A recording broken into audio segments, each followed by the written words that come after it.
Hello and welcome to another episode of Thick Slices and Deep Cuts. On tonight's episode, I'm not really ranking albums, but I'm just going to talk about, and I'm just going to call this episode the James Murphy Appreciation Thread, as he was one of my favorite guitar players early on, still I guess is one of the early guitar heroes for me, and I'd been wanting to talk about him for a while, but was trying to figure out a way to get him talk about him on the show, and so we're just going to go through the work that he did. He's done throughout his career that's made him who he is today, or what he's known for. He was massively huge in the classic era of death metal, and basically throughout the decade of the 90s. You can hear a taste of his solo work there on Obituary's Cause of Death, 1990. But just a really awesome guitarist, really unique style at the time, and I did see him live once, and I actually talked to him for just a little bit. He was pretty cool, so nothing but good things to say about Mr. Murphy, but we'll just kind of go through the work that he's most known for, and I'll just do it chronologically, so no ranking here, but I'll probably give a few opinions on what I think the best stuff that he was on is. But anyway, we'll just go ahead and get started. I know he played in like Hollow's Eve and Agent Steel in the late 80s, but I only know that because I looked at Encyclopedia Metallum. I've not heard anything he did with those bands.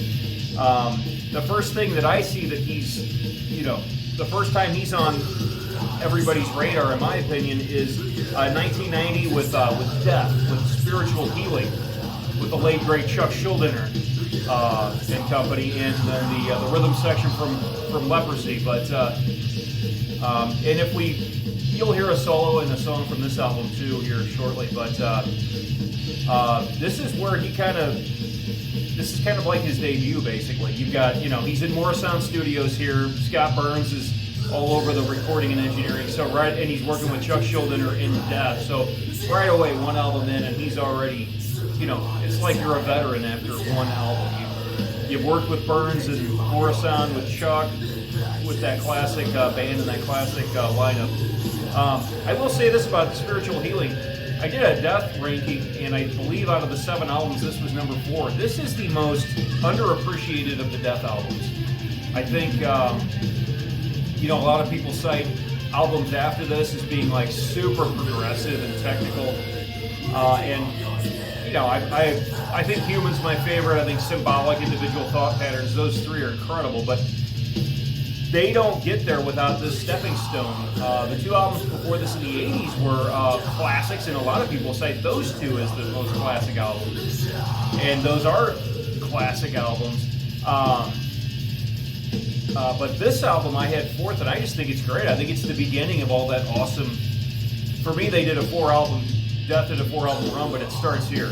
I think you go from Leprosy, which was already a huge leap forward from Scream Bloody Gore, which was classic.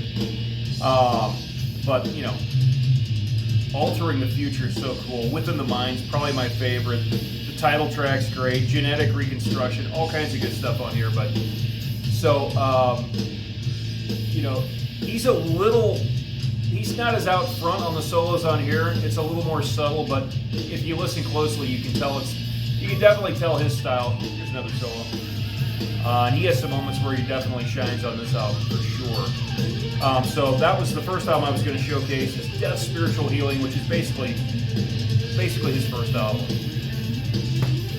And we're hearing a great solo on the fade out from the opening track from another album from 90, Cause of Death by Obituary.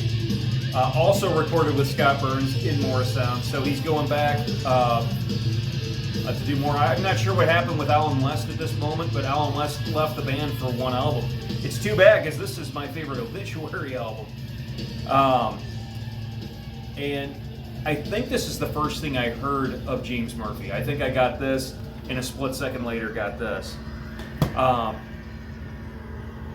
But this is my favorite. I think this might be my favorite James Murphy soloing effort on any album. His tone is just dialed in. And it doesn't hurt that Obituary wrote incredible tunes for him to solo all over. So we're going in reverse. I just talked about This Is Within the Mind from Spiritual Healing, and we just heard Infected from this one. So we're kind of talking in reverse here, but just an incredible. If you weren't already impressed by what you heard here, I mean, after this album, you're just like, he was like the guitar hero for death metal. And I remember as a kid getting into death metal, and most people that didn't know what it was at the time were like, oh, the vocals are terrible, that's not music, how can you even understand what's going on? To me, it was so musical, and I'm glad it had a very melodic, James gave it even more, even more respect with his awesome soloing on there. But, I mean, Cause of Death, if anybody watching this, I'm sure knows exactly what James Murphy's all about, but if you don't know what he's all about, just start here. I think on the liner notes it said he borrowed Mike Davis's guitar from Nocturnus. I think it was a BC Rich. I don't know. Every time I see videos or see albums, he's a BC Rich. He's got an Ibanez. He's, with comparison guitars now, so I'm never sure what he might be playing, but classic stuff here. So again, 1990, what a great year for death metal. But he's in the studio with Scott Burns at Morrisound for 2 awesome albums. One with Chuck and Death, and one with the Tardy Brothers and Trevor and everybody else from Obituary. I mean, these are like, doesn't get any more classic than these two bands and these 2 albums. So, and then, let's see, I guess this was next. So, fast forward to 1991, back in Morrisound. Oh, here's a solo.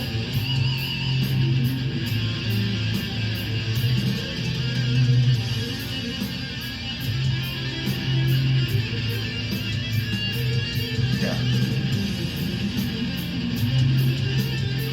I think this is my favorite solo he does from this album. Yeah. Spiritual Healing, underrated death album. The most underrated death album. So 91, back at Morrisound, back with Scott Burns. I don't know if he's playing rhythms here, but he's definitely tearing it up solo-wise. If you liked his tone on Cause of Death, he's got pretty much that similar tone here. There he is. There's a picture of him with the... I know that's not the general Bolt Thrower logo, but that's like the coolest Bolt Thrower shirt from that debut. If I can find that shirt. I know Bolt Thrower is a great band with a cool logo, but that's the best shirt. But anyway, so Death Shall Rise. This album's pretty cool. You got some guest vocals by Glenn Benton at Deicide, but I don't know if I would have bought anything from Cancer had I not seen that James was tied to it. But it's good. It's just classic 1991. I've done a whole podcast on why 1991 death metal is like the best. That was the breakout year. As if 90 was not the breakout, or late 89 with that Morbid Angel, Carcass, Napalm Death, Bolt Thrower show in Nottingham. If that wasn't classic and 90 wasn't already, 91 was like the breakout. But he solos all over this. I was thinking about putting the title track. He's got a great solo as that one fades out. But he's the highlight of this. I mean, I like this album. I like it. It's really heavy, really saturated. It's like the treble is just cutting. But it's a pretty good album. But I think James if this album is an average album, James bumps it up at least a grade and a half. It's Cancer's best album. This was their second album, so I think James helps them here. I don't know if he toured with them, but he was considered a member of the band during this album cycle, just as he was considered a band during these. And I have seen footage of him live with Death and Obituary. Then he does this album with Cancer, so that's Death Shall Rise in 91. I guess we'll do the guest spots. Also in 91, also in Morrisound, also with Scott Burns, but one of my favorite bands. Again, underrated, and they're still awesome today just because they're so avant. But he was on the first Gorguts album, Considered Dead, another Roadrunner album at Morrisound with Scott. But man, one of my favorite solos James does is on the last track, Inoculated Life. just a great guest. To get a guy to come in and do a guest solo, you're honored that he just agreed to do it. And the solo he lays down on this song makes the song. I mean, I like the song anyway, but again, this is one of those examples where you love the song because the highlight of it is that build up after the second chorus or whatever. They do a breakdown, and then it's a little odd time technical, and then you just get to that breakdown where he drops in an awesome solo. So don't ever forget the classic appearance on the Gorguts debut. We'll get to this in a sec. Then he does a quick little outro solo on Coronation of Our Domain, Malevolent Creation, Retribution, their second album. I think this was my favorite Malevolent album, but I can't remember. I did a podcast on these guys. It was the first two. The first two Malevolent are the best. This one's definitely more deathly. The first one was a little thrashier, but that's great too. And that's why we love Malevolent. They do have that high-octane thrashing and aggression that makes them, pretty deadly. But he's got a guest spot on here. Another classic album. Morrisound, Scott Burns. I don't think any of these have not been in Morrisound with Scott Burns thus far. Speaking of Morrisound, Scott Burns in 1992. I don't know how many solos he has on the first Solstice. Apparently it's called The Sentencing. When I was a kid, I had it on cassette and it didn't even have a title. So I just thought of it as self-titled. But apparently it's called The Sentencing. And it's got Rob Barrett of Malevolent, Cannibal Corpse on it. Alex Marquez, who was like a hired gun drummer for a lot of bands back in the day, is on it. But James does at least 3 solos, maybe 4. I feel like he's soloing on most of side 1. If you're thinking about it in cassette terms, he's soloing on half 4 or 5 songs. And these solos are great. I remember I couldn't find his name in the liner notes. I think I found it eventually, but I was like, I would listen to it as a kid, and I'm like, I'm pretty sure James Murphy's soloing on that. That's got to be him. There's no way one of these guitar players, maybe Rob, but there's no way these guys completely have imitated him. And then you find out, yeah, it in fact was James who was doing the solo. So that was a great guest spot because he wasn't just guesting for one solo; he's guesting for a handful. So, and this is already a ripping album to begin with. So it's already a catchy ripping album with, a handful of Murphy solos on it. All right, enough of the guest spots. Back to the album we're listening to. So James had his own band. I'm wearing the shirt. I bought this shirt right when this album came out. I was anticipating this album. I had the Soul Erosion. I had the demo on a blank tape. This was at the during the tape trading days. So this was like 92, maybe early 93, right before this came out. But I have a blank tape somewhere that's got like Eulogy and some other bands, and it's got Disincarnate Soul Erosion demo on it. And so I was waiting for this. Even though there was no internet, I guess I was getting Metal Maniacs or something. I just knew that he was getting ready to have his own band, which I was so psyched for, and I do love this album. It's too bad they only did the one album, but I was excited because I just wanted to hear James write and play rhythm guitar, like play riffs, play the riffs he wrote. So this album's great because he's writing almost all of it. I'm sure there were some co-writing credits, but this is Dead Spawn. And I think I went out and bought some Brian Lumley books because of this album, because of the song Dead Spawn, which I think was a title from one of those horror novels I was really into, like Hellraiser and Clive Barker and all that stuff. This album was excellent. I think they toured for it. They never toured St. Louis, I know that. But this is all, Stench of Paradise Burning. We got Dead Spawn. If we go long enough, we'll hear Entranced. But I was going to put Sea of Tears on here, Monarch of the Sleeping Marches. He's got guest spots. I think the guy from Cancer, John Walker, I think he's on here. But I know Aaron from My Dying Bride does a guest spot on here. So he's got some cool guest performances on here. But yeah, just an awesome album. Confine of Shadows. Yeah, I used to eat this stuff up. I mean, I pretty much bought the shirt. If this shirt was available before the release, I had it. But, here's the thing.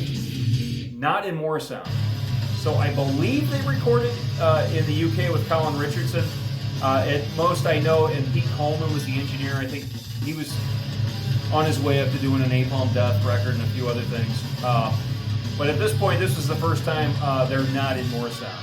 And I wonder if that was by design. Maybe James was like, hey, I've done like a zillion albums in Morrisound. I'd just like to try something different to see what that's like. But yeah, just a classic album. I mean, I'm a big fan of Disincarnate and all things James Murphy, especially back in the classic era of death metal, which I think I've gone on record as saying the classic era of death metal was like, I mean, 89, you can't forget about 89, but like 91, 90, 91, 92, 93, I think was probably the last year of super classic death metal. But there was some classic death metal all the way up to maybe 95. But definitely like 89 through 93, right in there, it was just like all this classic stuff. And he was all over that era of the scene. So there you go. What can I say? Big fan of Dreams of the Carrion Kind. Is that Chuck Billy? What's going on? Why am I playing Testament? Well, because fast forward another year to 94, James Murphy is now your lead guitar player in Testament. So when I was a kid, I mean, I liked music, but by about 13, I started to become more aware. I picked up a guitar and was more aware of musicianship. And I remember like Chris Oliva of Sabotage I just realized he was awesome. Talk about a guy that's underrated and got no respect. God rest his soul, but that guy was, man, so overlooked. But Alex Skolnick of Testament was the other, one of my first guitar heroes that wasn't like, you know, Eddie Van Halen or Angus Young or somebody I really liked when I didn't even know what a chord was. But, so Alex Skolnick was basically my first, you know, one of the first guys I looked to was just like, wow, that guy's incredible. Like he's a virtuoso within this aggressive music that's really cool.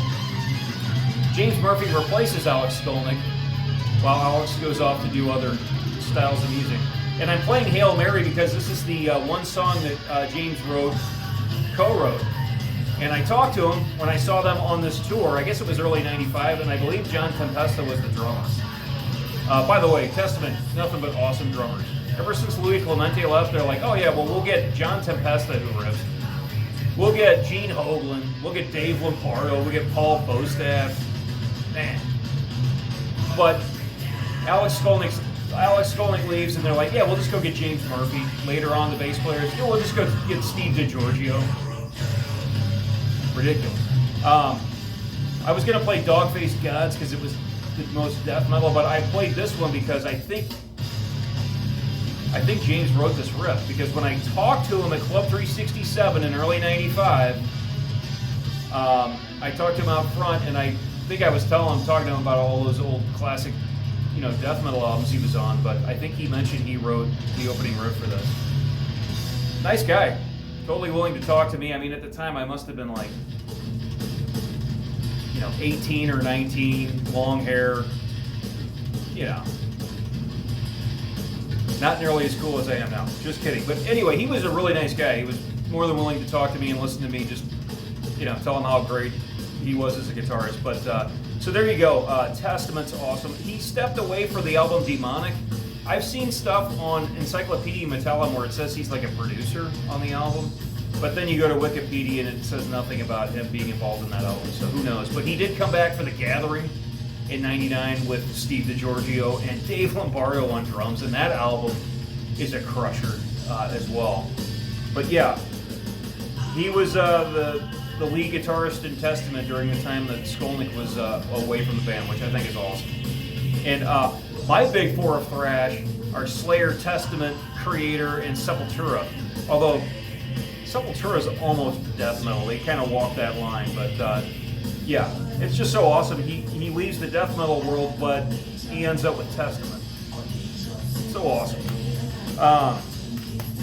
Let's see, where are we next? Okay, at this point, I don't have the CD here. I used to own it and I sold it and I tried to buy it back, but it's expensive because I guess Metal Blade is not printing it anymore. But and I saw them live, but it was Broken Hope, Repulsive Conception, the one from '95, their third album. I think it was called Repulsive Conception, but he has a guest spot on there.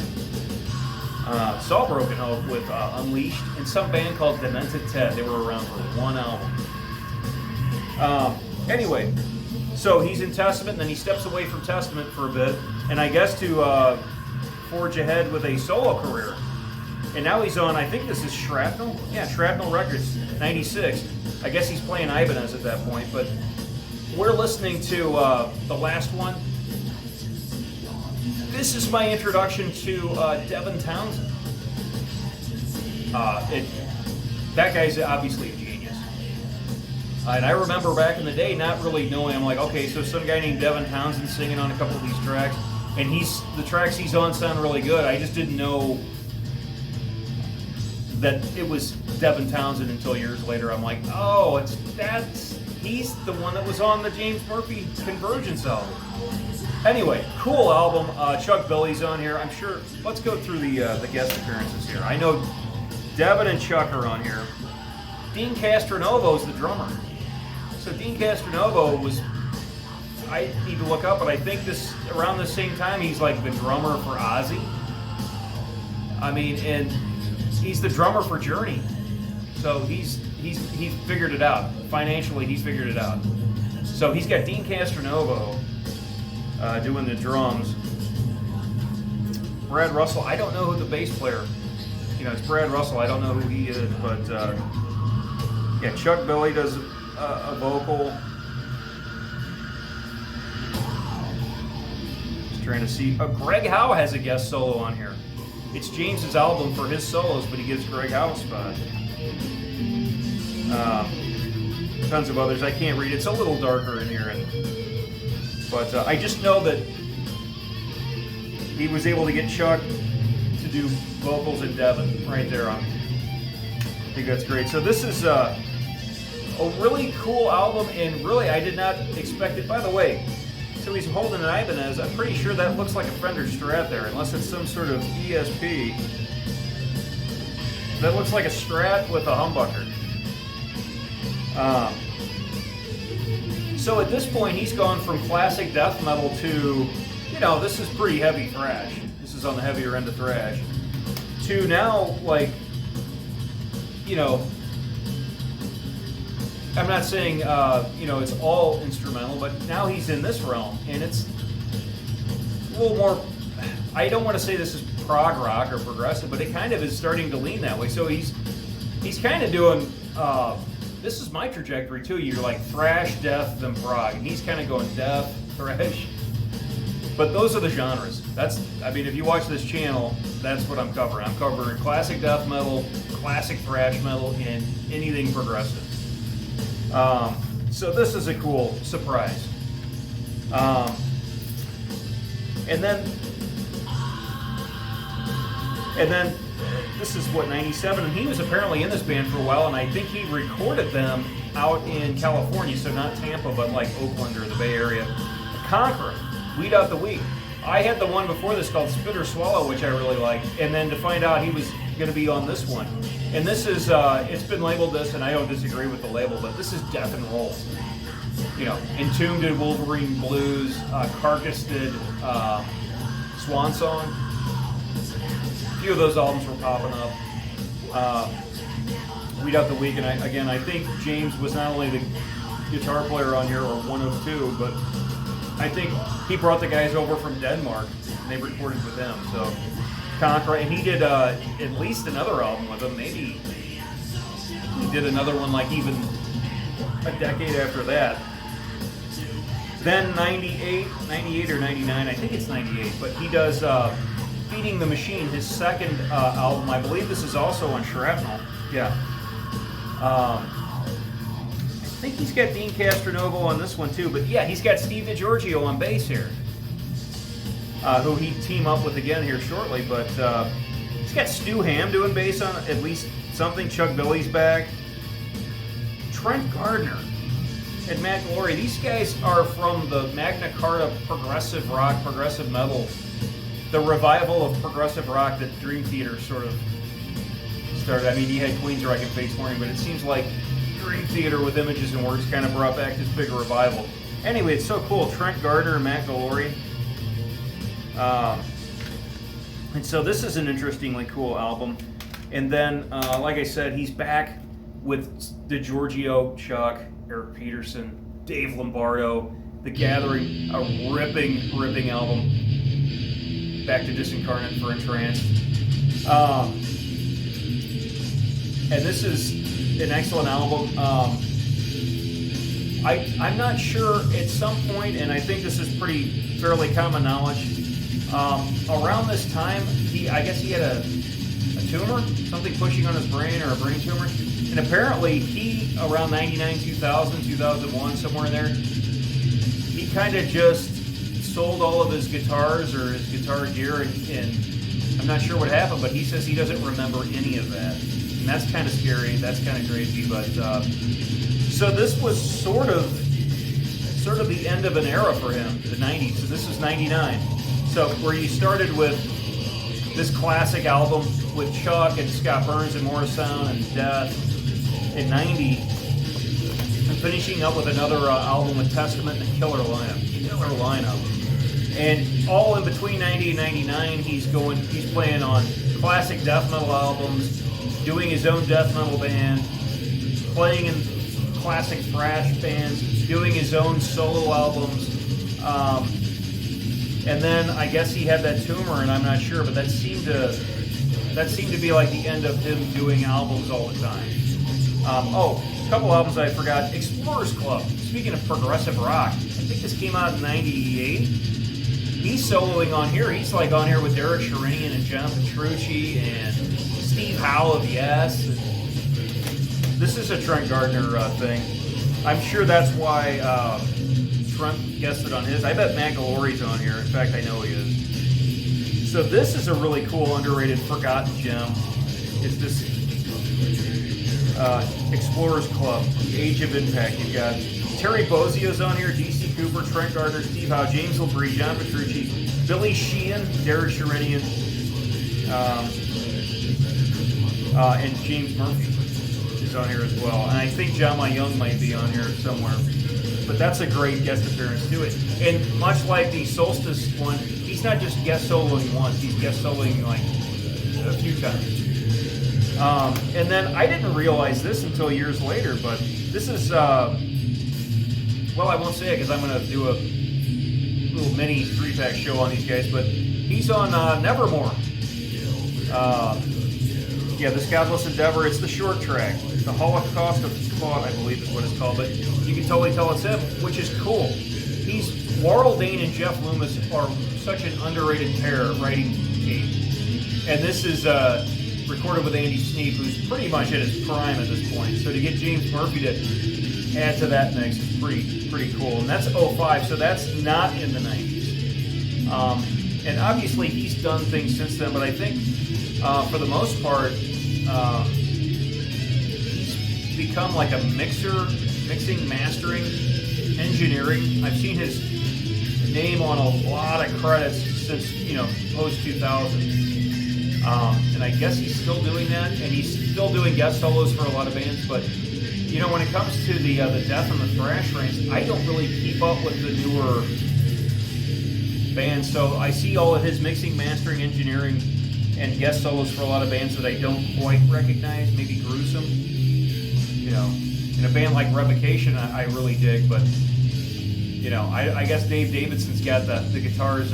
He's got that all figured out because he's such a great player. But it's nice to see that James is still involved in some capacity. And again, I got to see him live once with Testament, and I got to talk to him out in the lobby, which was really cool. And he's such an awesome player. More bands should reach out to him to do a guest spot, like the olden days. Just like it's 30 years ago. Who did I name? Death's not going anymore. If Obituary does another album, ask James to do a guest solo, just for old time's sake. If Cancer's still going, if you want to get Disincarnate going again, I guess Testament has Alex back, so that's probably not going to happen. But, if any of these bands, if Malevolent Creation, and I do think he did another solo for Malevolent Creation post 90s, but they should have him do a guest solo like every album, or at least every other album.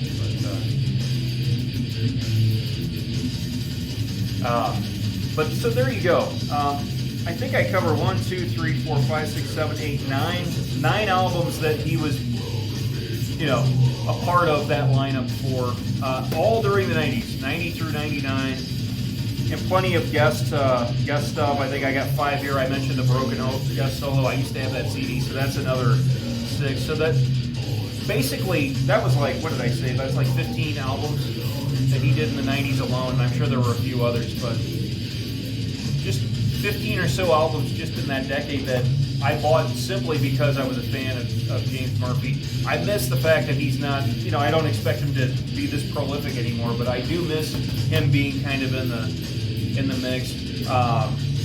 But it looks like he is still in the mix. You just have to really go find those albums, whether it's Gruesome or Aggressor. I think they're like Thrash Death from France.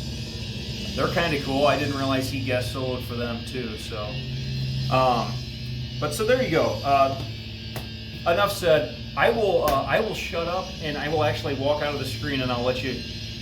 We'll just fade out with this solo to end. So thanks for watching. I'll see you next time.